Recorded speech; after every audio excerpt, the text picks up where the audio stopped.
So glad that you have joined us this morning to worship the living God, and we are here to praise His name. So, if you have your Bible with you, would you please open with me Prophet Haggai, the book of Prophet Haggai, and chapter 2, and from verse 20 to 23. Book of Haggai, chapter 2, verse 20 to 23.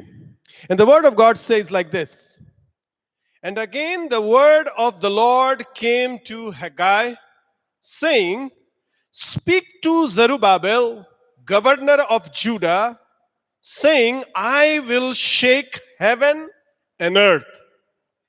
I will overthrow the throne of kingdoms. I will destroy the strength of the Gentile kingdoms. And I will overthrow the chariots and those who ride in them. The horses and their riders shall come down, every one by the sword of his brother. In that day, says the Lord of hosts, I will take you, Zerubbabel, my servant, the son of Shealtiel, says the Lord. I will make you like a signet ring, for I have chosen you, says the Lord of hosts. Lord, we want to thank you because you are a promise keeper. Thank you that you says and it happens. And this morning we are going to hear your word, Lord. Speak to each heart, everybody who has joined with me in this service, Lord. Speak to everyone in their situation, Lord, and help us to understand how valuable we are in your eyes. In Jesus' name I pray. Amen. Amen. The book of Haggai is a very interesting book. This is a book of 4 messages, given by the great God, Yahweh God, to his prophet, the human instrument, to tell to Zerubbabel, the governor of Judah, and Joshua, the high priest, and the people, what God is going to do. And the context of Haggai is interesting because they have come back from Babylonian captivity, and Zerubbabel is the governor, and they are trying to build the temple. And there was a lot of enthusiasm to start the temple. But as the work went, they lost interest in building the temple. And they started building their own homes. So God, in the first chapter, he reminded them that you have to be concerned about what concerns me, to build the house of God. And then God, in second message, he said, I will fill this temple with more glory than the previous temple. And then the third prophecy is about God wanted people to come to him with whole heart and to love him with whole heart.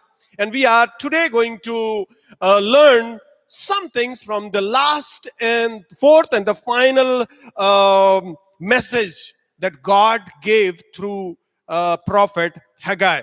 The first thing that it is written here in verse 20 is, this is the word of the Lord. You have to understand that when we start reading the word, and when it says this is thus says the Lord, in just book of Haggai, you will find in just 2 chapters, you will find 20 times the word of the Lord came to me. The word, the Lord saith. The Lord says like this. This is the word of the Lord. So, who is this Lord? The word in Hebrew Bible is Yahweh. Yahweh is saying to his prophet Haggai that go and tell Zerubbabel, go and tell Joshua. But in this particular message, God is telling to Haggai, first thing, go and speak to Zerubbabel. He is the governor of Judah, saying, I will shake heaven and earth. You have to understand, God is God of heaven and earth.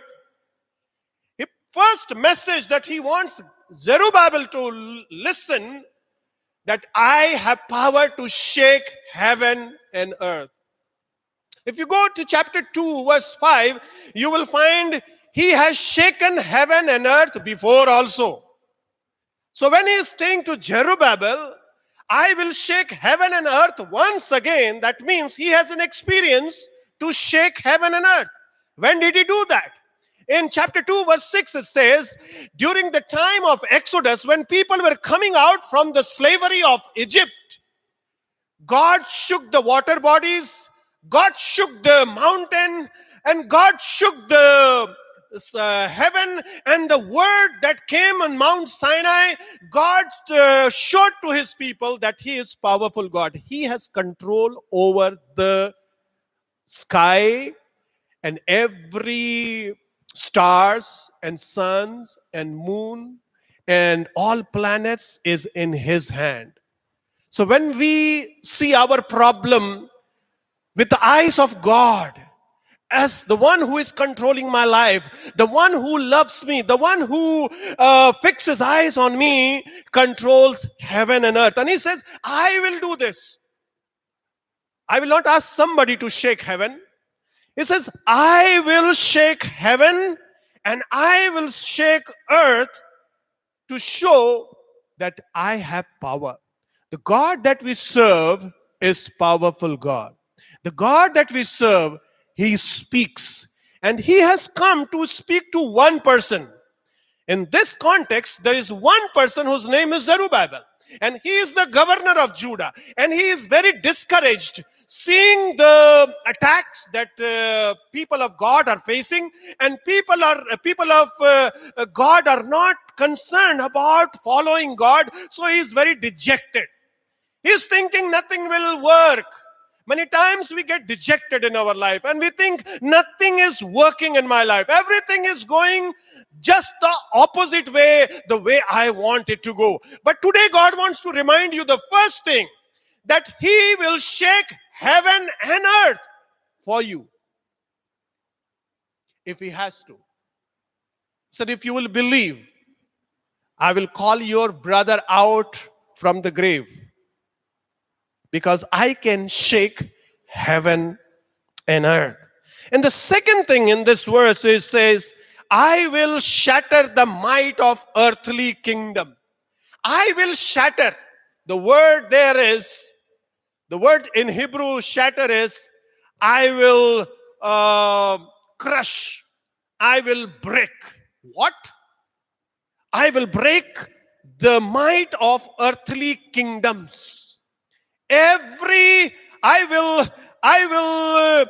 will destroy every kingdom that is against my kingdom. See, we are in a war of the kingdom of darkness and the kingdom of light. Now, God, who is the king of the kingdom of light, is telling, I will shatter the kingdoms. Bible says Satan works in a very systematic way.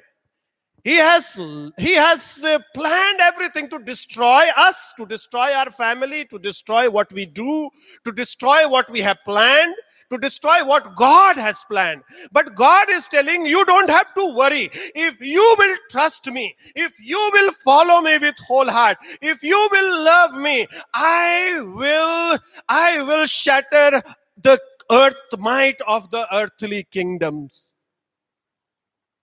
And the word there, might, is military power.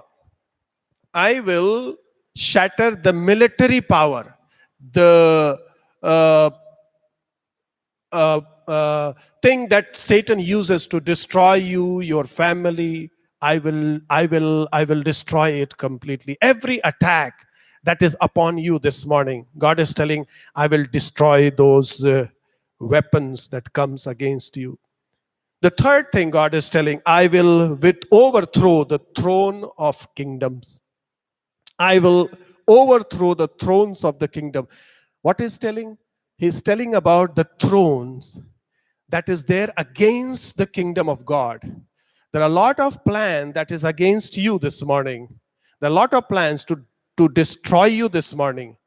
to push you in darkness this morning. But God is telling, I will overthrow the kingdoms and that will come against you. The fourth thing that God is telling, I will overthrow the chariots and their riders.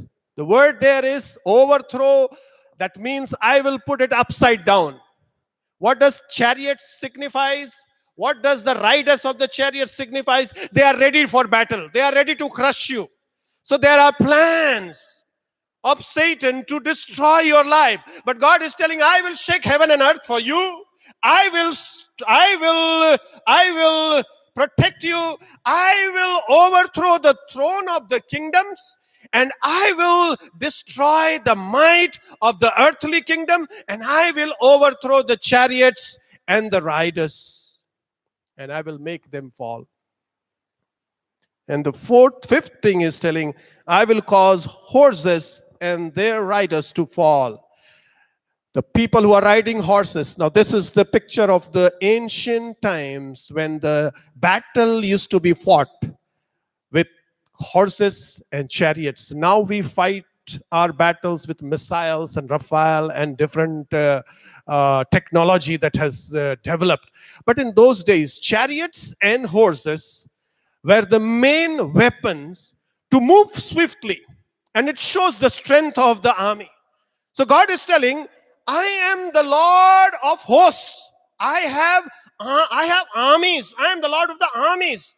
And every army that will come against you, I will destroy them. I will overturn their thrones. I will shatter the might of earthly kingdom. Every kingdom that will come against you, I will destroy them. And I will overthrow the chariots that will come against you. I will overthrow the horses and their riders that will come against you. And one thing that is said, they will die. Each one will kill their own brother. The forces that are coming against you, you don't have to kill them. The picture here is they will kill each other. They will kill each other. So every forces that comes against you, you don't have to worry to how to fight the power that is coming against you. You have to trust in God. And this morning, God wants to tell you, yes, there are problems in your life. Yes, there are attacks in your life. But God will shake heaven and earth for you. He will overthrow the thrones that is against you. He will shatter the might of the earthly kingdom that is against you. He will overturn the chariots and the riders that is coming against you. He will make the horses and their riders fall by their own swords. They will fight within themselves, and God will protect you. So what does this mean? Verse 22. What is the meaning of verse 21 and 22? That Lord is the judge of this universe. He is the heaven and the earth is in his hand. He can shake anything for the person who loves him. And this is a prophecy that God is telling through Haggai, so that Zerubbabel will understand that in this fight, he is not alone. He is just the representative of the power that is behind him. But this picture did not happen. What God said to Zerubbabel in 520 BC through Haggai didn't happen in Zerubbabel's life. In Old Testament and as well as in New Testament, you will find every prophecy has two fulfillment. First, initial fulfillment, that will be a type or shadow of the real fulfillment that will come. So the shaking of the sky and the shaking of heavens and earth actually shows what Jesus told about his second coming. So this verse is actual fulfillment will happen when the second advent of Jesus Christ will come. And when Jesus was talking in Matthew chapter 4, he says to his 24, he says to his disciple that in the last days, in the day of the Lord, the sky will be shaken, the moon will stop giving the light, and the sun will become dark, and people of this kingdom of earth will cry for mercy. So that picture is actually God giving to Haggai, to Zerubbabel, in order to show what is the ultimate plan of God. This is the ultimate plan of God. This is the ultimate plan for you and for me. We may live 60 years, 70 years, 80 years, but the ultimate plan is we are on the winning side. We are in the side of God who can shake heaven and earth and who has might to overthrow all the kingdoms that come against you and me. Why did God wanted Zerubbabel to listen to this? Because he wanted the remnant who were following God to not be afraid. Because in chapter 2, verse 5, he says, do not be afraid. So when we see pandemic, when we see wars, when we see people scared, when we lose our job, when we lose our income, you don't have to be scared. Because God is telling, I can shake heaven and earth, and I can overthrow all the kingdoms of this world. No kingdom in this world can stand before our God. Nothing, no weapon Satan has planned against you can stand if God is on your side. Paul says, if God is for you, who can be against you? No one can be against you. That's the answer of the question. So this morning, God wants to know this. Do not be afraid, because I am with you. No matter how many kingdoms comes against you, threatening comes against you, but I will not leave you. But my message is focused on verse 23. And in verse 23, the first thing that is written here, Lord of hosts is saying, on that day. On which day? On that day. The moment you hear this phrase, on that day, you have to understand this phrase has a critical meaning, very important meaning. In throughout the Old Testament and even in the New Testament, when you listen to this day, on that Yom, Yom is day. Day is not 24 hour. The word Yom is a period of time. On that day, in that era, in that period. So what is that on that day means? This means on the day of the Lord. On the day of the Lord. And this word shows us this prophecy will be fulfilled on that day. That day hasn't come. That day has begun with the coming of the Messiah. But that day in its fulfillment will come in the second advent of Jesus Christ. So God is telling to Haggai, God tells Zerubbabel, a day is coming. A victory day is coming. A realization of shaking of heaven you will see. The shaking of earth you will see. It has not happened. It had happened in partial way.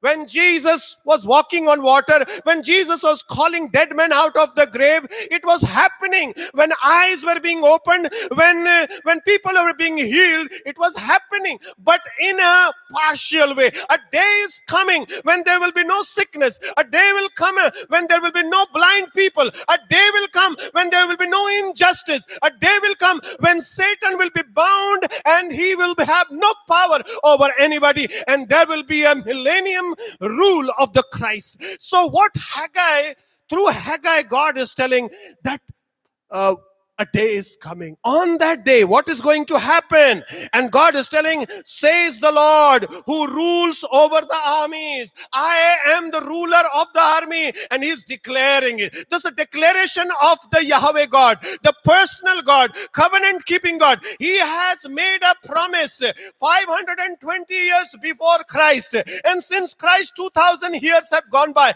So almost 2005 years, 500 years ago, he has told, I will on that day shake heaven and earth. All the armies that you see, all the powerful people that you see, I will overthrow them. All the wise that you see, I will show them that they are fool. The day is coming. You have to keep following me. You have to keep trusting me, because you are on the side of the Lord, who is the Lord of the hosts. Our God is not a single God. Yes, he is one God, but he is God of armies. And he has promised that on that day, when God will make his plan reveal to the whole human being. Now, Zerubbabel is the descendant of David. If you read Matthew chapter 1, you will find genealogy of Jesus Christ. And you will find 14 generations from Abraham to David, and 14 generations from David to Jeconiah, who is the grandfather of Jehoiakim, who is the grandfather of Zerubbabel.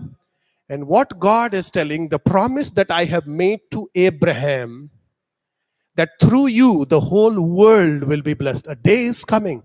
We have not seen it yet. Yes, we are seeing people are being delivered. Yes, we are seeing dark forces is being chased out. Yes, we are seeing blind people are seeing. Yes, we are seeing healing. But it has not come in the fulfillment. But God has promised Abraham, through your seed, and that is Jesus Christ, the whole humanity will be blessed. But after 14 generation, he come to David and he tells him that on your throne, your descendant will sit and his kingdom will never vanish. All the kingdoms will go and come and go. All the powerful people will come and go. But the son that is coming through your line, his kingdom will overthrow all the kingdom. That was the promise 14 generation ago. Now after 14 generation, again God is repeating this, that there is the promise that I made to Abraham, that the whole world will be blessed. The whole world will be filled with the glory of God. The promise that I make to David, that your son will sit on the eternal throne. That's the same promise I'm reminding to you, Zerubbabel, that a day is coming, that the promises to Abraham and David will come to fulfillment. When Jesus Christ will come, the second advent of Jesus Christ, when he will become the king of the whole universe, no kingdom will stand against him. If you go to Revelation, you will find the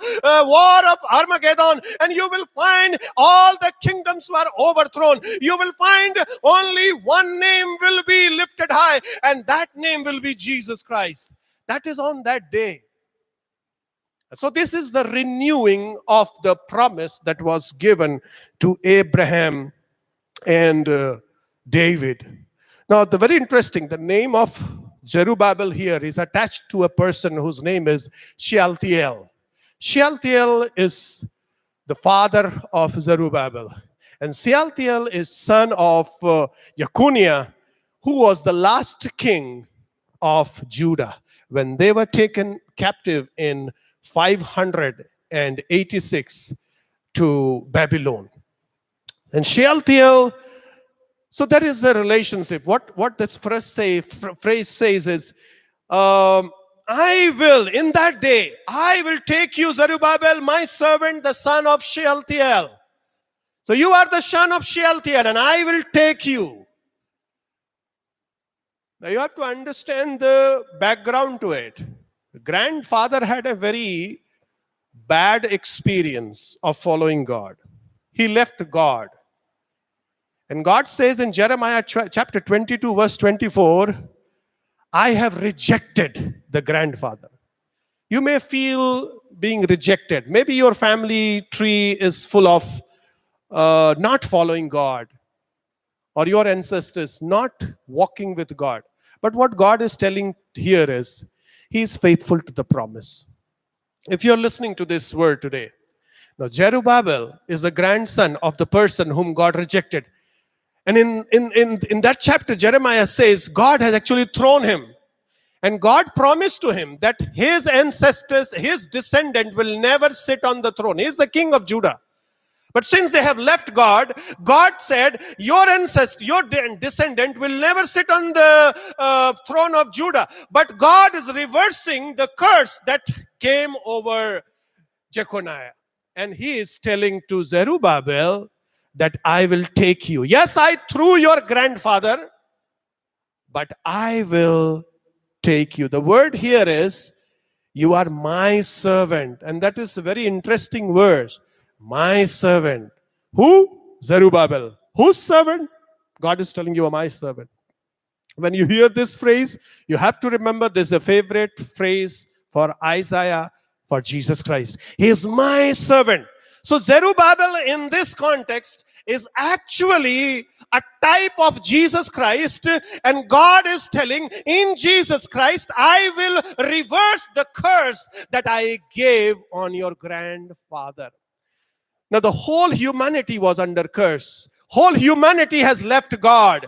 But in Jesus Christ, the new Zerubbabel, the original Zerubbabel, when he came in this world, God looked at him and he said, I am well pleased in you, because I have forsaken human being, because they have forsaken me, and the curse was on them. But he took the form of man, and Jesus Christ, as the descendant of Zerubbabel, he is the 12th descendant after Zerubbabel to come in this world. So Zerubbabel descendant will actually be his servant, his ideal servant. That's what God is telling you. You are my servant, and I will take you. I will take you, I will lift you, I will make your name great. So in Jesus Christ, what God did was the promise that he gave to Haggai for the deliverance of his people. Though Zerubbabel, you see the problem, you see the people are not following, you see darkness all around, you are dejected. But in Jesus Christ, a day is coming when I will reverse the curse, when I will take back that curse, and I will pour out my blessing, and he will come with truth and grace, and everybody who will call on his name, I will lift him up, and I will give him salvation. The name of Jesus Christ will give salvation from all the kingdoms that is working in this world. You and I have been delivered from the kingdom of darkness. You and I have been delivered from the kingdom of dejection, because we have trusted in Jesus, and the blood of Jesus is powerful to deliver us. That's what Haggai is telling to Zerubbabel. Oh, I have taken you. I have taken you, the descendant that is coming from you. So Jesus came in the line of Zerubbabel. And what God did, he's my servant. Ebed, that's the word in Hebrew. Ebed is my servant. Oh, mera das hai. And then again in Isaiah will say, oh, mera das dukh uthayega. Oh, again and again, my servant, my servant, my. Jesus said, I have come to serve. I'm servant of God, but I have come to serve you. So this prophecy is about Jesus Christ, the second advent of Jesus. And there is a relationship why Shealtiel's name is mentioned. Father and son. Your father is Shealtiel. And Zerubbabel. Like that, I will be the father. And when Jesus came, he was praying to Father. And that's why he taught us to pray to Father. The fourth thing that he said, I will take Zerubbabel, and I will make you like a signet ring. I will make you like a ring that you put on the finger. But this ring is different. This is signet ring. Signet ring is the ring from which you can put your signature. So in olden days, when king has to validate any documents, he will put the ring on the paper. When some wax or mud will be put there, and he will put the ring, and that will show authenticate the document that has been written. So what God is telling Zerubbabel, I will take you, and I will keep you like a signet ring. I will make you a signet ring. I will make you my signature. I will make you like me. So when Jesus came, you have to remember, he was the signet ring of God. He said, whoever has seen me has seen God. What does signet ring means? Signet ring means all authority. Pharaoh gave Joseph his ring. What did he give? He gave his authority. Whatever you write and put this ring on will be validated. King gave his ring to Mordecai. First to Haman and then to Mordecai. What does it mean? He gave authority, royal authority. When Jesus came in this world, he said, I have authority over the whole universe. I'm the signet ring. And my dear people, I want to tell you, in Jesus Christ, we have become the signet ring of God. How? Jesus said, if you believe in me, If you say to the mountain, go and fall in the ocean, it will happen, because not because you are royal, but because God has made you signet ring. God has put value to you. Though people may not value you, though people may think you are nothing, but I want to tell you today that 2005 years ago, God has proclaimed over you that you are God's chosen. God has reversed the curse that was upon your family, that was upon your ancestors, and God has opened the rivers of blessing over you, and He has made you the signet ring. Now you have the power to put your signature, God's signature, on anything that you say. And He said, whatever you will ask in my name, it will happen. Why? Because you are the signet ring. What does signet ring means? It means whatever you ask, you put the signature. That is Jesus Christ. We are not weak people. We are not left or castaway people. We are precious in God's sight. Do you believe today that you are signet ring of God? To Zerubbabel, that's what God gave the message. Zerubbabel, don't worry. You may not have good house. You may not have good people.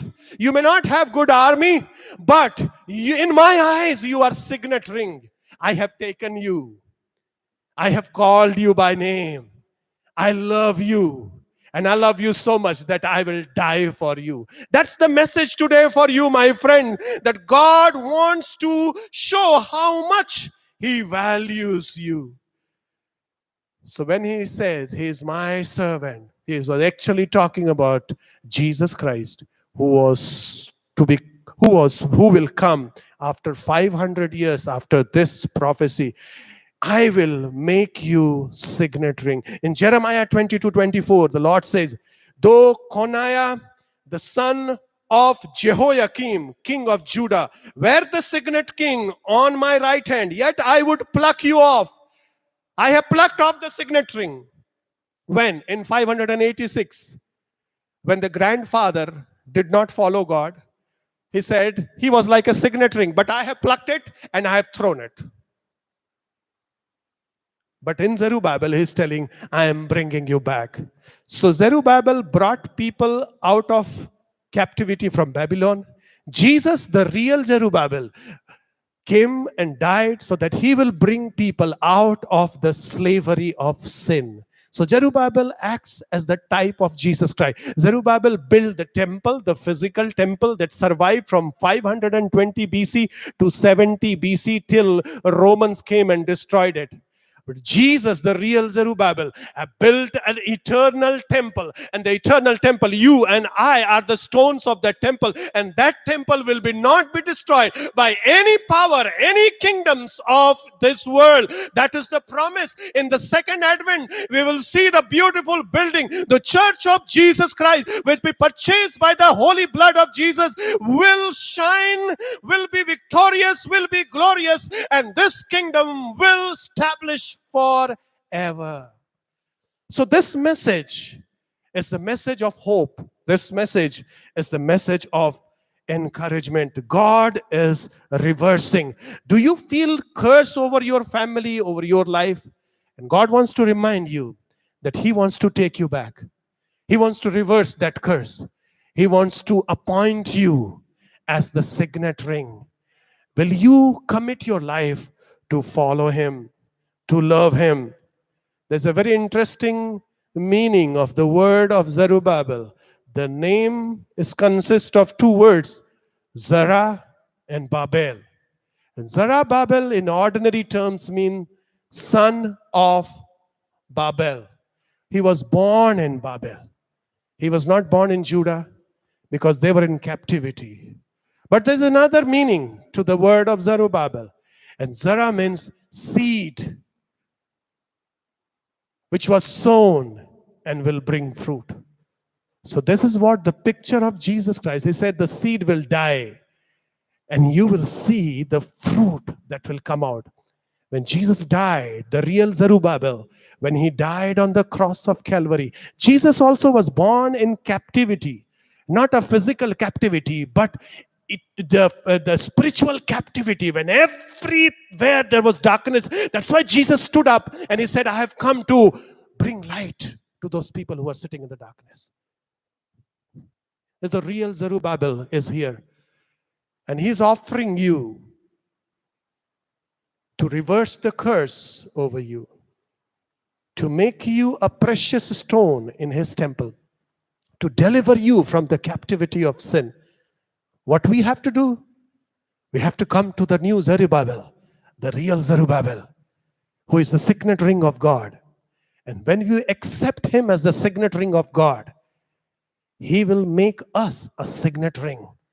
And he has asked us to live in this world in his authority and use the authority, the royal authority that he has given.